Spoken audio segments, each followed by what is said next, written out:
The night sky over Chicago shimmered with an uneasy glow, torn between the promise of hope and a lingering threat. Detective Elise Rodriguez had seen her share of broken souls in this city, but nothing like what she was about to encounter. A single bark echoed down a deserted street, drawing her attention from the swirl of neon lights. The lost dog, small and shivering, offered no immediate explanation for its presence, but it had a desperation in its eyes that mirrored something deep within Elise's own heart. Little did she know, following that bark would lead her to a crime scene that changed everything. Detective Elise Rodriguez had just stepped out of the 18th District Precinct near the Drake Hotel, a storied, real landmark in downtown Chicago, when she first heard the faint whimper. She paused under one of the ornate street lamps that lined the sidewalk and glanced around. The rush of Lake Michigan's breeze carried the dog's timid cry, seeming to tug at her senses. It had been a long day of paperwork and unrelenting questioning. Elise specialized in missing person cases, though her workload often spilled over into whatever might cross the desk. Her experience in the Chicago Police Department had taught her that the city's underbelly rarely slept. Every so often, she found herself longing for a moment of calm amidst the chaos. But she also felt a nagging restlessness whenever life became too quiet. The dog's cries grew louder, a forlorn wail that made her heart clench. She followed the sound down the street, the tall buildings looming overhead. Each step felt heavier than the last, as though every bit of the city's pain and mystery converged to test her will. Cars hissed by, the traffic lights changed in tandem with the heartbeat of a metropolis that thrived on endless movement. And still, that whimper guided her forward. When Elise rounded a corner, she found a small, scruffy terrier pressed against the door of a closed boutique. Its fur was matted with dirt, and one of its ears seemed slightly bent, as though it had been injured or was perpetually folded in worry. The dog looked up with wide, pleading eyes, backing away at first. "Hey, it's okay," Elise whispered, kneeling. She extended one hand slowly, palm up. Her voice softened, an odd transformation from the direct, commanding tone she typically wore, like a suit of armor. In moments like these, her empathic side shone through. "You're safe. No one's going to hurt you." At the sound of her gentle reassurance, the dog inched closer. Elise's adrenaline spiked, not from fear, but from the subtle realization that maybe she was meant to find this lost creature. She knew it wasn't random. Life seldom was. Somehow, in the dog's eyes, she recognized her own sense of displacement. "Come on," she coaxed. "We'll get you some help." Yet, as she reached out, the terrier let out a small yelp and darted away. Elise, determined not to let it vanish into the labyrinth of streets, broke into a chase. Neither she nor the dog knew it yet, but this fleeting moment of compassion would unravel into a mystery far greater than either could have imagined. Elise sprinted after the terrier, her footsteps echoing on the concrete. The night air whipped against her cheeks and her chest burned from the sudden exertion. Illuminated signs blurred in her peripheral vision, but her focus remained entirely on the small figure weaving through the crowds of late-night wanderers. As she navigated busy crosswalks and sidewalks flecked with trash, her mind whirled with questions. Who did this dog belong to? And why was it roaming the streets alone? Elise believed in coincidences only up to a point. Her years on the force had convinced her that often the smallest details held the largest truths. Eventually, the terrier slowed and took a sharp turn into a narrow alley. Elise followed close behind, stepping gingerly over broken glass and discarded cardboard boxes. The alley stank of rotting garbage, stale liquor, and something else, a metallic hint she recognized from her time at crime scenes. She grimaced, willing herself to keep her composure. The dog halted near a dented dumpster. Elise cautiously approached, worried that her presence might startle it again. But the terrier didn't run. Instead, it trembled in place, whining as it stared at a dark shape slumped against the brick wall. Elise's breath caught in her throat. She drew closer, heart thudding. The figure was a young woman, her body propped against the wall in a lifeless sprawl. A single overhead bulb flickered, casting a sickly yellow glow on the scene. Elise knelt beside the woman, all detective instincts firing at once. She checked for a pulse, none.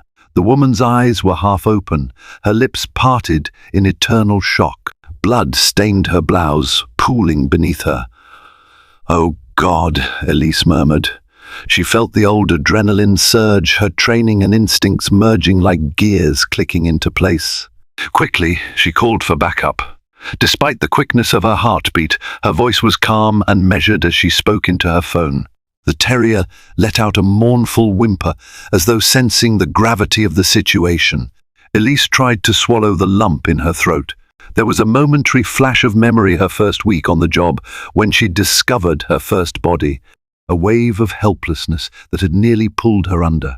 But she'd learned resilience, shaped by the heartbreak of other tragedies and the unwavering determination of a detective sworn to bring justice. She looked into the dog's eyes. "Thank you," she whispered. She knew it couldn't understand her words, but her gratitude was profound. If not for this lost creature, the body might have remained undiscovered for hours, perhaps even days.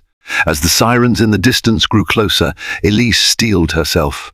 Another life was cut short in Chicago's relentless tide of violence, and now she would have to unravel why. The alley soon transformed into a swarm of flashing lights and bustling figures. Police cruisers lined the street, their red and blue beams reflecting off the brick walls, giving the grim scene an even more haunting atmosphere.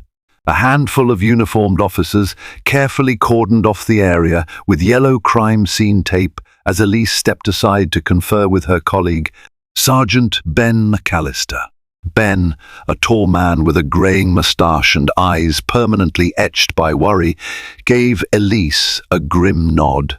"We've got paramedics on the way, but it looks like it's already too late," he said quietly. Elise ran a hand through her dark hair, careful not to disturb the evidence at the scene. "It's a homicide, no doubt," she replied, her gaze drifting toward the victim.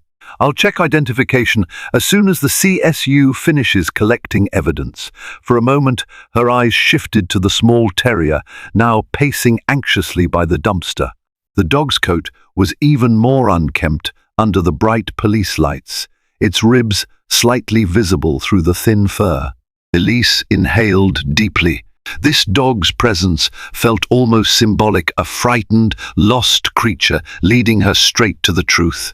"Where'd the dog come from?" Ben asked, following her gaze.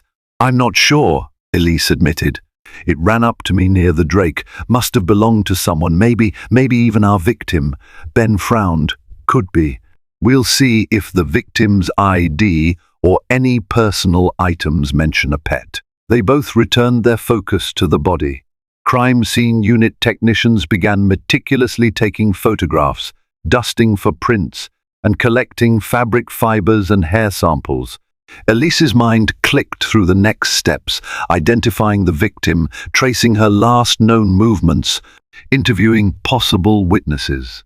And then the unspoken question, how had she died, and who had done it? Finally, Elise approached the CSU lead, a precise and detail-oriented woman named Carmen York. Carmen handed Elise a small leather purse they'd found near the body.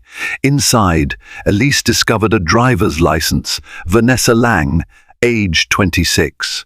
Elise scanned the name, trying to see if it triggered any memory of active cases. Before she could dwell on the name too long, a paramedic announced that the victim was deceased. Elise felt a hollow twist in her stomach, a silent vow that the woman's last moments wouldn't go unnoticed by the Chicago PD. She turned to the terrier once again. "Ben, can we get animal control to check on that dog?" Elise asked, then reconsidered.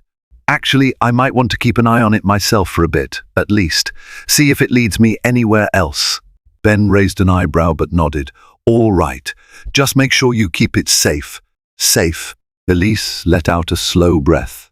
In a city as sprawling and complex as Chicago, was anyone ever truly safe? She wasn't sure, but for now, she would do everything in her power to protect that little dog and to find justice for Vanessa Lang. By the time the scene was cleared and the body transported to the coroner's office, dawn had begun to break. The early rays of sun tinted the skyscrapers with a soft, rose-gold hue, an ironic contrast to the darkness Elise felt. She headed back to her car, the terrier cradled gently in her arms. It trembled with a mixture of exhaustion and fear, but its eyes showed a sliver of trust she hadn't expected. Elise carefully placed the dog on the passenger seat, then drove to the nearest 24-hour veterinary clinic she knew in River North. She worried about the dog's health. Was it injured, hungry, or sick? She couldn't bear the thought of leaving it in a shelter or alone in the precinct's kennel. The clinic's fluorescent lights felt jarring after the gloom of the alley. Elise explained the situation to the vet on duty, Dr. Mitchell. He nodded with a practiced calm as he examined the terrier. He's malnourished, probably been on the streets for a while. Doctor, Mitchell said, gently running his hands through the terrier's fur. No microchip, no collar. Doesn't look like he's been cared for in a while, if at all. Elise felt a pang in her chest. She reached out and stroked the dog's head. But he's going to be okay. He should be fine, the vet assured her. I'll give him some vaccines, a proper meal, and keep him under observation. Did you want to name him? For a moment, Elise paused. She realized she was growing attached to this dog far too quickly, and she wasn't even sure if he was truly a stray or if he belonged to the victim. Yet, the thought of giving him a name tugged at something deep within her. Murphy, she said softly, recalling a childhood friend's loyal pet. That dog had once comforted her when she'd scraped her knee riding a bike. Let's call him Murphy for now, Doctor. Mitchell smiled, made a note on a chart, and told Elise she could pick him up later in the day. With that settled, Elise thanked the vet and headed to her own apartment for a quick shower and change of clothes before going back to the precinct. Her mind whirled with the possibilities surrounding Vanessa Lang's murder. She needed to run a background check, talk to the coroner, analyze the crime scene photos. But amid the standard detective procedures, she couldn't shake the lingering sense that this case was about more than just another senseless killing. The presence of Murphy, this fragile little dog who'd guided her to the scene, felt like an omen, or perhaps a reminder that even in tragedy there were connections to be made, lives to be saved, and truths to uncover. Elise stood by her window, watching the sun fully rise over the skyline, steeling herself for what lay ahead. Deep down, she sensed this investigation would change her, and she was determined to see it through, no matter where it led. The Chicago Police Department's 18th District precinct buzzed with its usual morning energy. Phones rang incessantly. Officers conferred in hushed tones, and the aroma of burnt coffee permeated the hallways.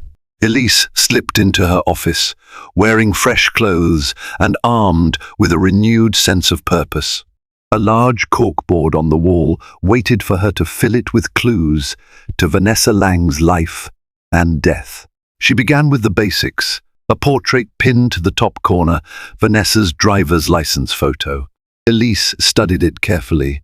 Dark hair, warm brown eyes, a tentative smile. Who was this woman in her everyday life? Elise hoped to glean some sense of her personality. Was she the type to take in a stray dog if she saw one? Or was Murphy truly just a street dog that happened upon the body? After making a few calls, Elise discovered that Vanessa Lang had recently graduated from Northwestern University, majoring in journalism. She held a part-time internship at a local paper, the Chicago Ledger, but it was unclear if she had any major stories in the works.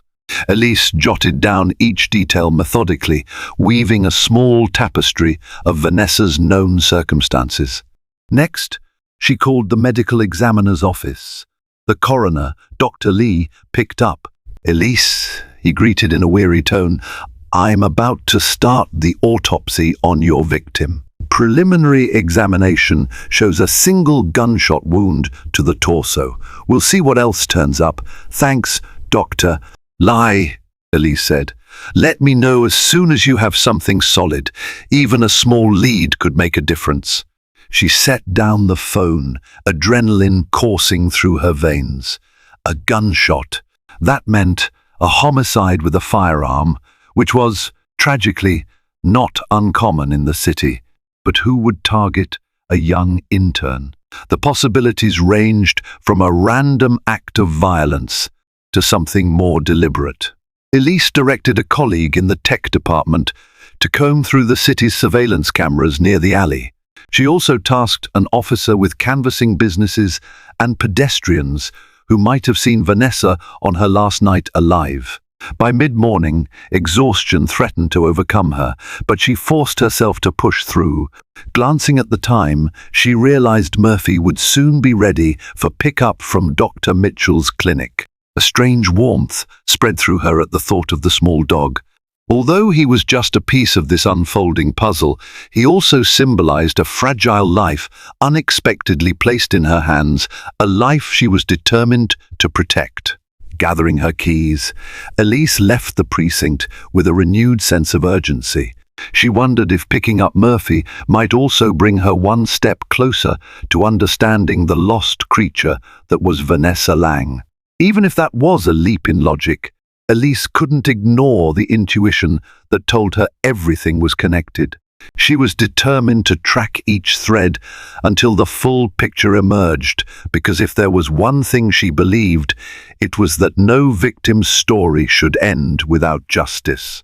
At the veterinary clinic, Murphy greeted Elise with cautious enthusiasm, tail wagging in a small arc. "Doctor." Mitchell reported that Murphy was in good health overall, despite some minor malnutrition and scrapes. Elise gathered some basic supplies: a leash, a small bag of dog food, and a few treats before gently lifting him into her car. She hadn't planned on adopting a dog, especially not in the middle of a homicide investigation, yet here she was. The situation felt oddly comforting, a sliver of warmth amid the stark reality of her work. As she drove, Murphy perched on the passenger seat, ears alert to the hum of the engine.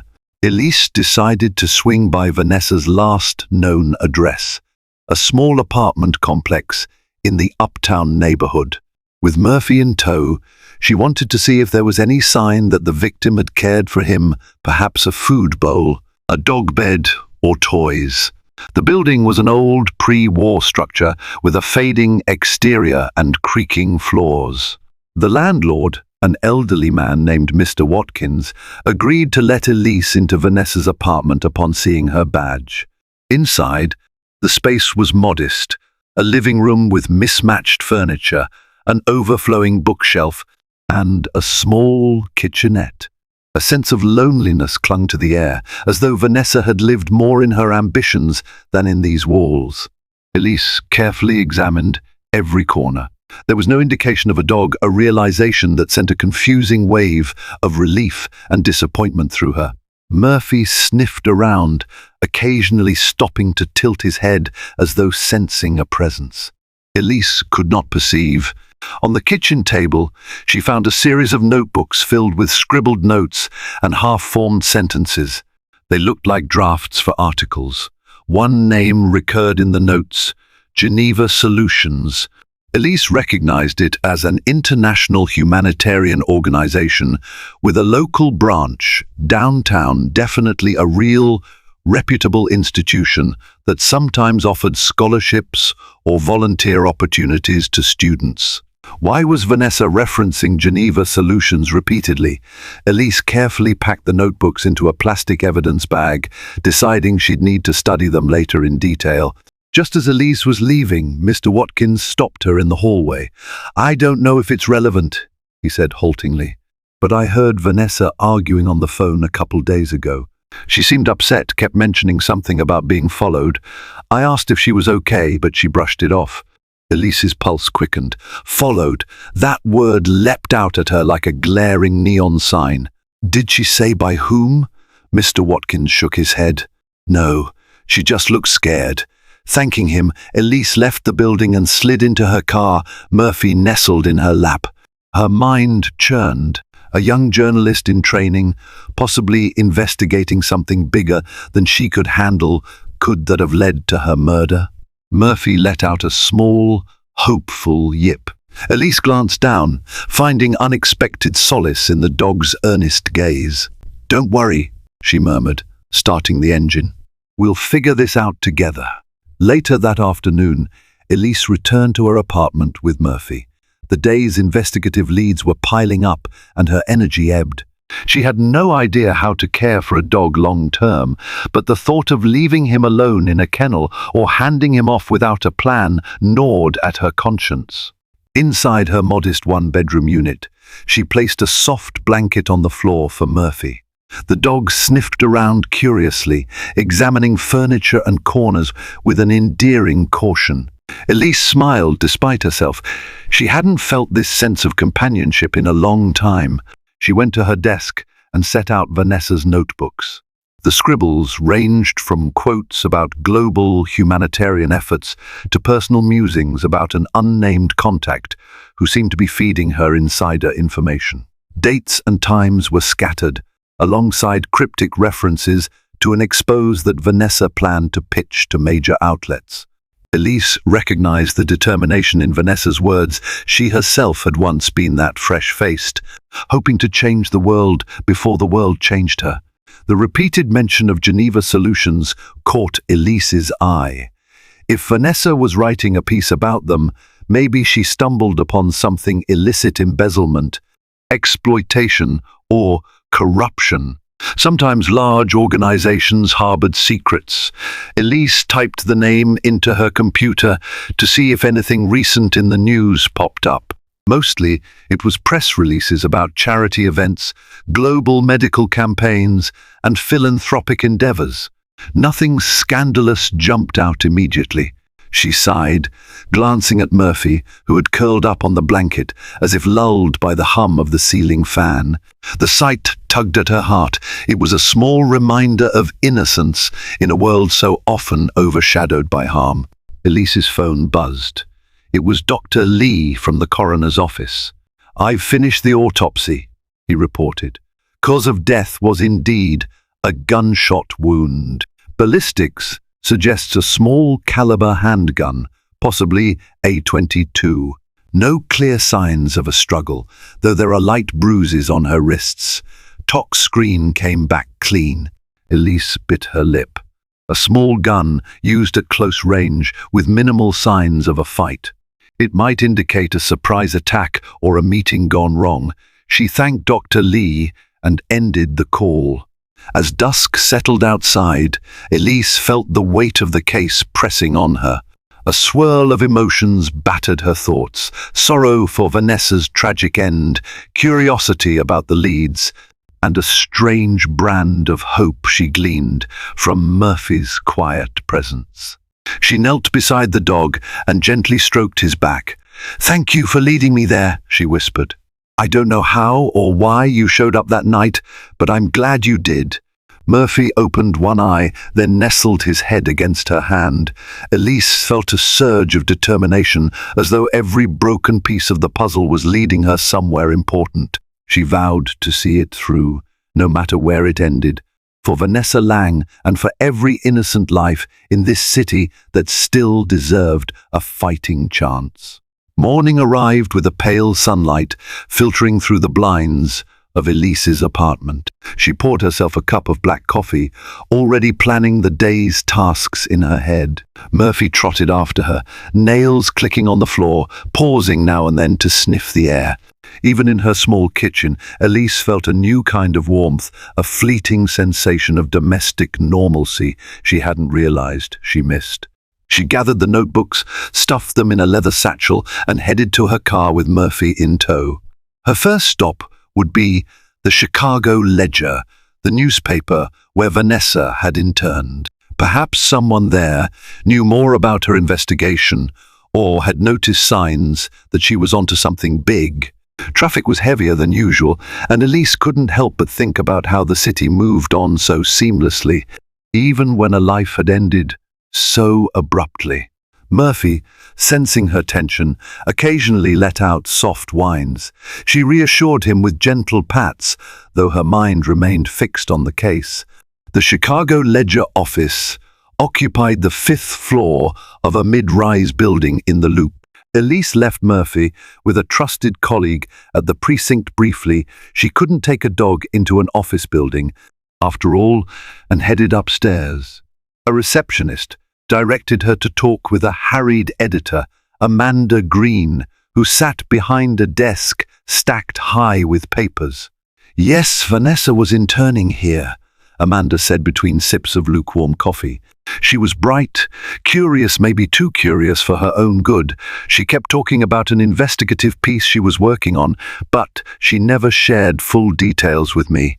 Elise leaned forward, elbows on the desk. "Did she mention Geneva Solutions by any chance?" Amanda flipped through her mental files. "That does ring a bell. She asked me if we had any prior coverage on them. I told her we mostly ran their press releases." "Why?" Elise hesitated. She couldn't reveal too much about the ongoing case, but she needed answers. She may have been onto something. Did she ever mention feeling threatened or followed? Amanda's expression darkened. She did mention once that she thought someone was tailing her. I assumed it might be paranoia or an overzealous approach to a story. I told her to be careful, though. Journalism can stir up people you don't want to cross. A heavy silence fell. Elise could almost taste the guilt and regret in the editor's voice. Did she have any appointments scheduled? "Meetings with sources? Not that I know of," Amanda replied. But she usually kept a separate notebook for that stuff. Elise's heart sank. The notebook she'd found might not be the entire story. "Thanks for your time. If you think of anything else, please let me know." Walking away, Elise felt both hopeful and anxious. Vanessa had definitely been investigating something tied to Geneva Solutions. And if the rumors of her being followed were true, someone had a reason to silence her. She checked her phone, no missed calls, no new messages, just the silent weight of an unsolved murder. On the way out, she paused in the lobby, her reflection appearing on the polished elevator doors. She saw in herself the same restless determination that likely drove Vanessa forward. Elise couldn't save Vanessa's life, but maybe she could save her story and uncover the truth behind her death. Elise retrieved Murphy from her colleague's office and returned to the precinct. As she walked in, Sergeant Ben McAllister caught her attention from across the busy floor. "Elise," he called out, waving her over. "We've got some surveillance footage from the alley where we found Vanessa." Elise's heart jumped. She quickly ushered Murphy into a quiet corner and settled him with a blanket before joining Ben at a computer monitor. The grainy black and white video showed the entrance to the alley, time stamped roughly an hour before Elise discovered the body. At first, the alley was empty. Then, a figure in a hooded jacket stepped into view, paused, and seemed to glance around anxiously. Moments later, another figure, possibly Vanessa, approached. The hooded individual moved closer. There was a brief exchange, though no audio.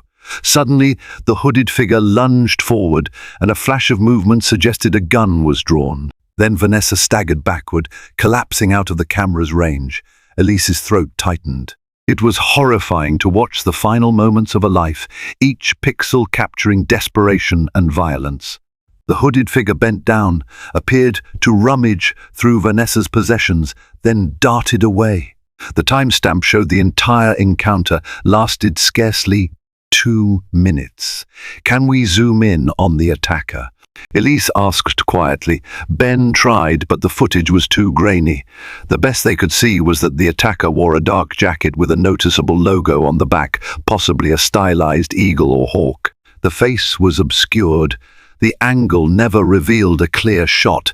Damn, Elise muttered. That jacket could be a key detail, though.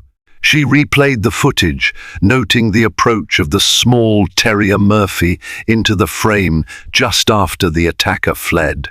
The dog sniffed around the fallen figure, then darted off. Elise felt her gut twist.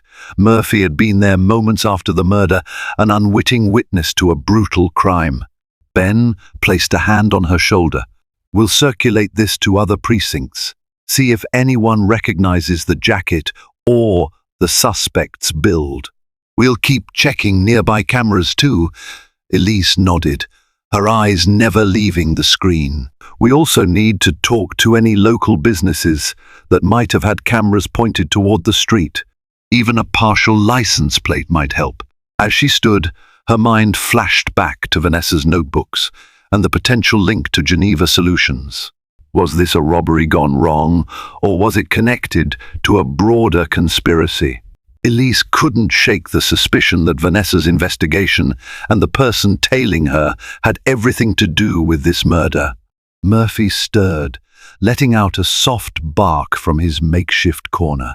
Elise walked over to scratch his ears, feeling a surge of gratitude for this little dog who had drawn her into the case. She wouldn't let Vanessa's death go unsolved. The path to answers might be winding and dark, but Elise was resolved to follow it, no matter where it led. That evening, Elise found herself parked outside the downtown offices of Geneva Solutions. The sleek, modern building towered over the bustling streets, its reflective glass catching the last glimmers of a crimson sunset. With Murphy left safely at home reluctantly, but it was no place for a dog, Elise braced herself for a conversation that might shed light on Vanessa's last days. Inside, the lobby was polished and pristine. She approached the reception desk, flashing her badge. A young man with meticulously styled hair and an efficient demeanor gave her a tight smile. "I'm here to speak with someone about one of your initiatives," Elise said, choosing her words carefully. She opted not to reveal the full extent of her investigation up front. "It's regarding a research project one of your interns might have been involved in." The receptionist nodded and quickly made a phone call. Minutes later, Elise was escorted to a glass-walled conference room by a woman in a sharp business suit. The nameplate pinned to her lapel identified her as Rebecca Hall, Public Relations Director. "Detective," Rebecca greeted, her voice cool but polite. "I understand you have some questions about a journalist." Elise took a seat at the minimalist table. "Yes, Vanessa Lang, a journalism intern from the Chicago Ledger. She was investigating something related to your organization. Did you ever meet with her or speak to her?" A flicker of something concern or annoyance crossed Rebecca's eyes. Miss Lang did reach out via email a few times. She requested interviews with some of our board members, but nothing was ever finalized. She seemed determined to uncover a scandal where there was none. Elise raised an eyebrow. "Care to elaborate?" Rebecca leaned back, fingers interlaced. "We're a global non-profit, detective. We focus on providing medical aid and humanitarian relief in conflict zones. Our finances are transparent. Our mission is noble." Miss Lang hinted at misappropriation of funds in her emails, but offered no solid evidence. We politely declined a formal interview until she provided specifics. Elise's instincts hummed with caution. "You sure you didn't have any knowledge of wrongdoing within your organization?" Rebecca's gaze hardened. "I assure you, Geneva Solutions has been thoroughly vetted by external auditors. If Miss Lang was chasing rumors, perhaps she discovered information about another entity entirely. But it wasn't us." The confidence in Rebecca's stance was undeniable, yet something felt off. Elise pressed on. "Were you aware that Vanessa believed she was being followed in the weeks leading up to her death?" A brief, noticeable pause. "I'm sorry, I don't know anything about that." "Are you implying it had something to do with her interest in Geneva Solutions?" Elise didn't answer directly. Instead, She left her card on the table.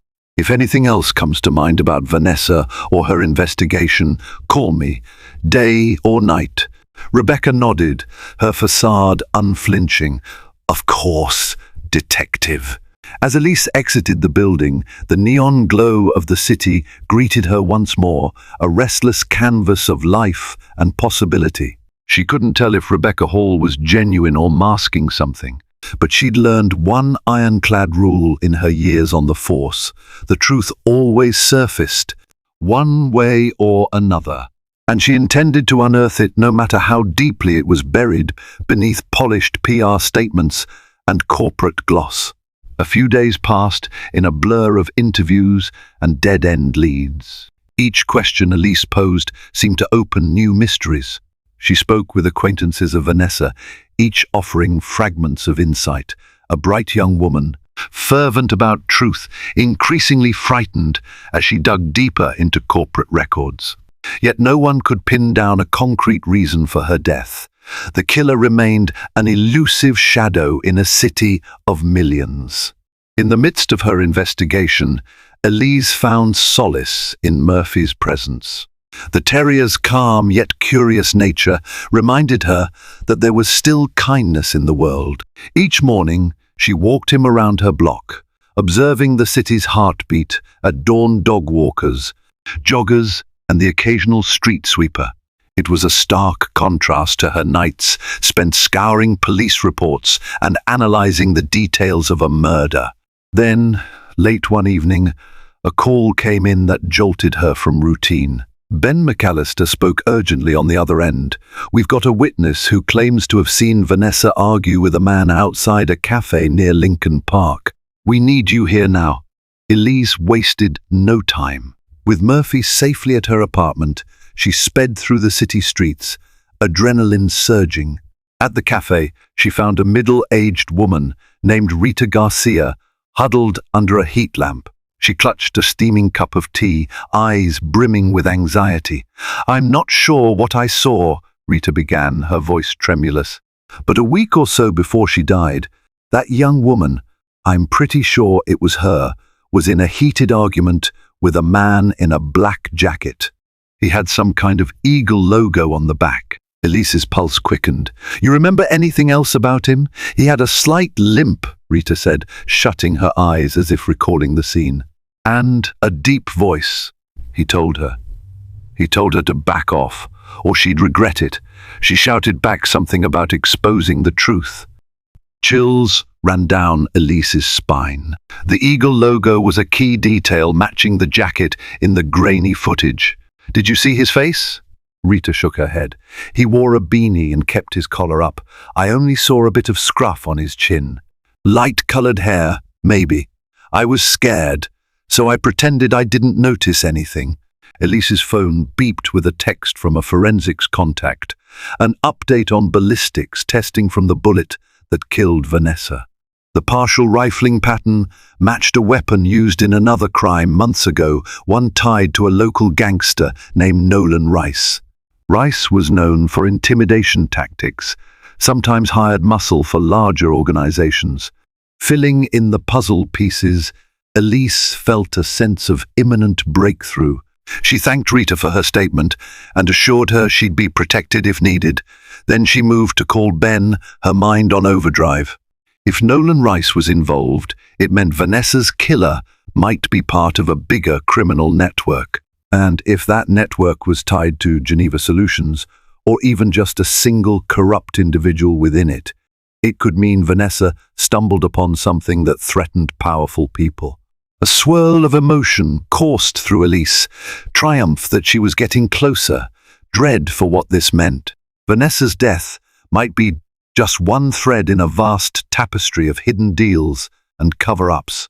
But Elise clung to her resolve. She had a dog that had trusted her, a city that depended on her, and a victim who deserved justice.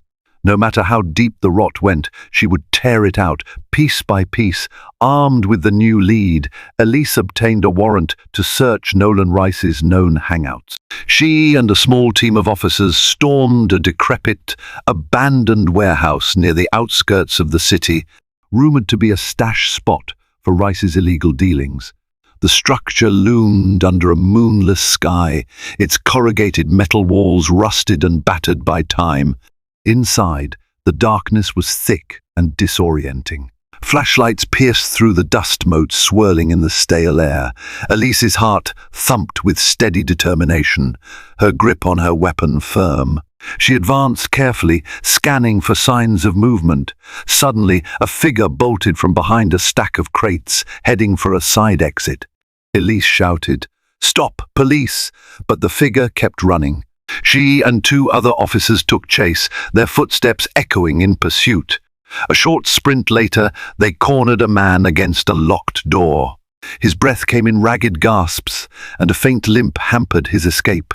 Elise recognized him from old mugshots, Nolan Rice himself.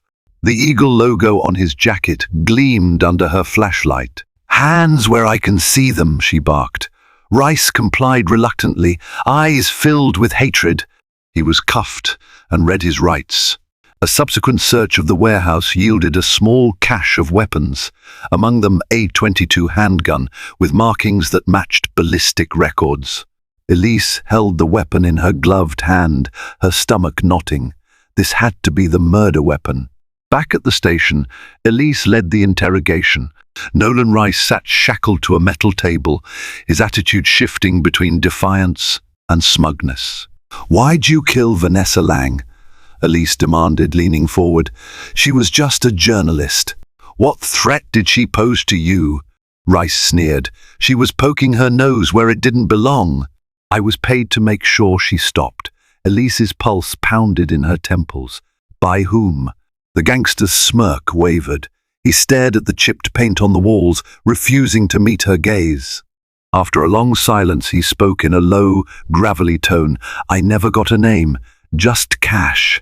But they wore fancy suits, mentioned something about covering up an internal matter, something that could ruin a big charity's reputation, called themselves fixers. That's all I know." It was the crack Elise needed. She pushed him for more details, a license plate, descriptions of the fixers where he met them, but Rice clammed up. He muttered that he valued his life, suggesting these people were even more dangerous than he was. Though the gangster's information was limited, it confirmed Elise's worst suspicions. Someone within or associated with Geneva Solutions had orchestrated Vanessa's murder. Even if the entire organization wasn't corrupt, individuals within it clearly were. They'd likely found out Vanessa was onto them, so they hired a killer. Elise left the interrogation room, her hands shaking. She thought of Murphy, a symbol of innocence, who'd guided her to the crime scene. Vanessa's murder was no random act. She had died for chasing the truth. A wave of resolve coursed through Elise. It was time to confront the heart of this conspiracy and expose it, for Vanessa's sake, and for every life caught in the crossfire of greed and fear. The next morning, Elise arranged a meeting with Rebecca Hall at Geneva Solutions, carrying the weight of Rice's confession as both a weapon and a shield. She arrived unannounced, her badge displayed with quiet determination. The polished lobby and friendly receptionist contrasted sharply with the turmoil swirling inside Elise's mind. Rebecca appeared moments later, her expression wary. She ushered Elise into the same glass-walled conference room as before. The city skyline shimmered behind them, an indifferent witness to the unfolding drama. "What is this about, detective?" Rebecca asked, her voice cold as she closed the door. Elise placed a file on the table, revealing photos of the murder weapon, ballistic reports, and the partial confession from Rice. "We have evidence that Vanessa Lang was killed by a man named Nolan Rice, who claims he was paid by individuals connected to your organization. Care to explain?" Rebecca's eyes widened, fear and shock mingling across her features. Her facade of composure cracked. That's impossible. We would never hire someone like that." Elise studied Rebecca closely, noting the tremor in her hands. "I believe your organization does real humanitarian work. But it seemed someone on the inside was funneling money or dealing with external fixers to silence Vanessa's investigation. She found something substantial, and it threatened them. Silence reigned for a tense moment. Rebecca exhaled sharply. We had a board member, Simon Reeves, who oversaw certain financial transactions. He was new, recommended by a major donor. He claimed to be expanding our outreach, securing supplies cheaply from overseas. But I had suspicions. Funds would vanish and reappear in shell accounts. I confronted him once, but he dismissed it as standard NGO complexities. Elise felt her chest tighten. This was the missing link. Vanessa must have uncovered evidence of embezzlement or fraudulent use of donor money. Enough to incriminate Reeves. Rebecca nodded, tears brimming in her eyes. If that's true, he's the one who hired those men. He's been away on business in Europe for the last week. I never imagined he'd go this far. Elise clenched her fists. We'll need full cooperation to track down Reeves.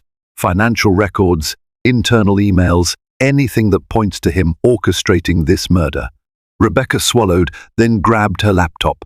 I'll do whatever it takes to clear Geneva Solutions' name and get justice for Vanessa. They spent hours combing through reams of data, wire transfers, suspicious invoices, inflated procurement costs.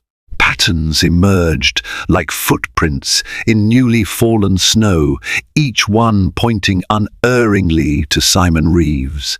Elise documented everything, her heart aching for Vanessa, who had nearly cracked the case herself before paying the ultimate price.